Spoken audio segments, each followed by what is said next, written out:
where they are, but it's not like they're going to take it easy in this game, are they? I mean, this is a big game for them, and Delhi is feeling fired up as well, and they are when they're in Kotla. Yeah, exactly. They just want to keep the train rolling, Sunrisers. They're playing winning cricket. It was a good chase the other night, their highest chase of the season. Yeah. They'd only chased down 151 prior to their game the other night, so it was good for them to have a decent chase on the board.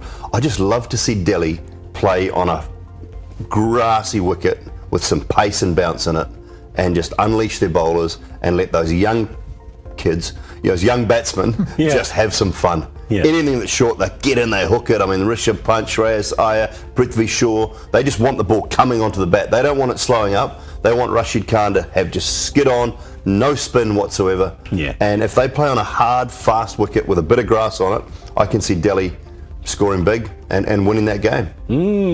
That's why I say it's going to be a really interesting game, because it's happening at the Firozshah Kotla, and Delhi with their young guns love playing over there. Glenn Maxwell, your thoughts?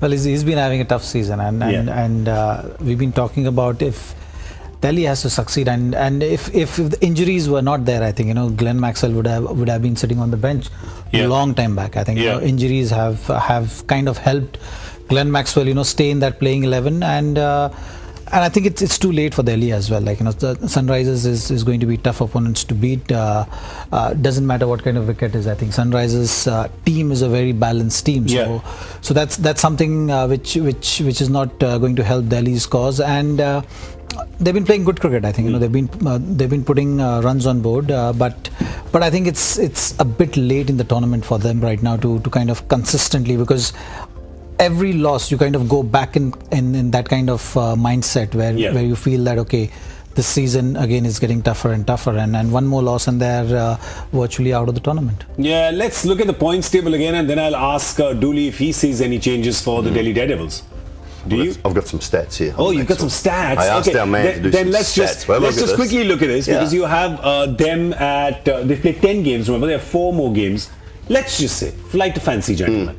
Even if they win all 4, they only reach 14. Correct. Right? So therefore, you envisage, 14's not going to make it. Well, they're going to have to win by huge margins to even compete with Mumbai's run rate if Mumbai get to 14. Yeah. So Mumbai got 3 games left, and they could win 2 of those because they've got them at home. Yeah. And their net run rate is so good. So Delhi are going to have to win by 60, 70, 80 every game. Hey, you know what just to try and get to 14 and just to try and get their run rate high. You know what is, though?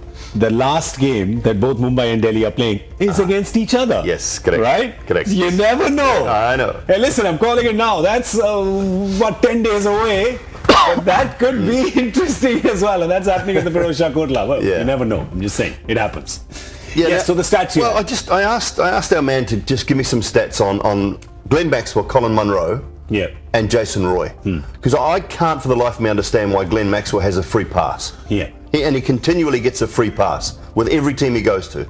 And his stats in India, internationally, 7 matches, 153 runs, averages 25, strike rate of 135. Munro, 8 matches, averages 34, strike rate of 137. This is only in India in internationals. Jason Roy, 9 matches, averages 27, strike rate of 145. So both Munro and Roy have better records in India in international cricket. Maxwell's played 61 IPL games in India with an average of 20.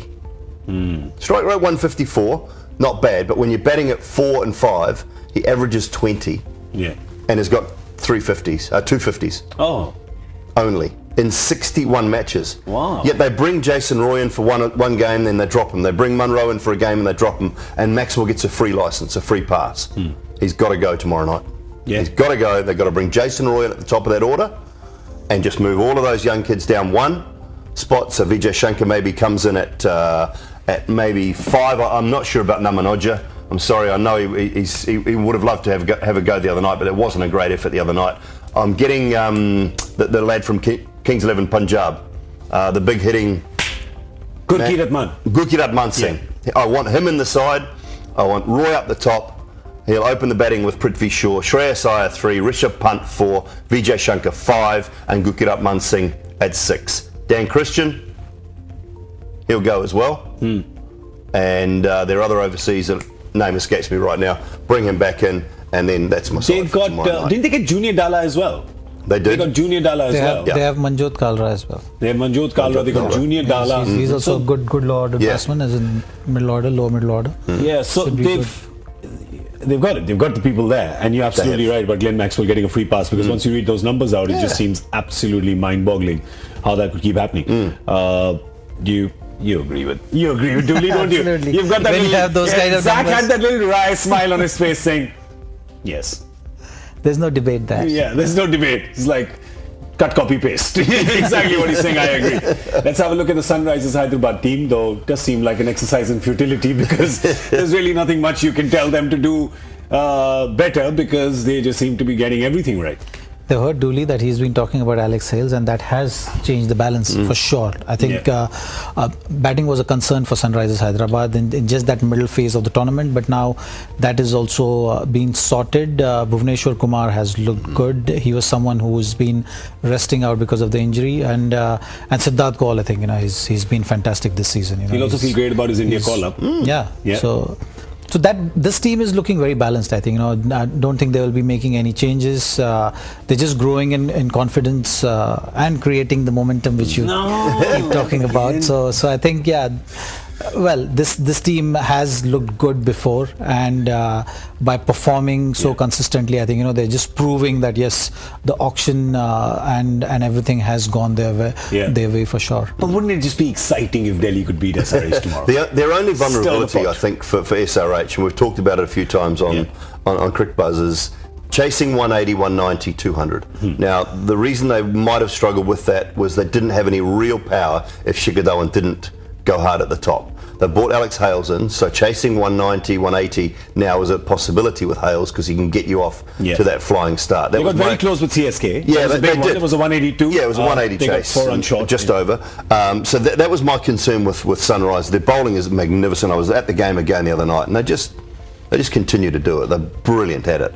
So my only concern was the power at the top if Shikhar, and he hasn't fired. He hasn't had a great IPL thus far. First few games were good, and then after that, and he just sort of tapered off a little bit. So that was my only concern with him. As you say, Zach, bringing Hales in has just given them that power. It's allowed Williamson to be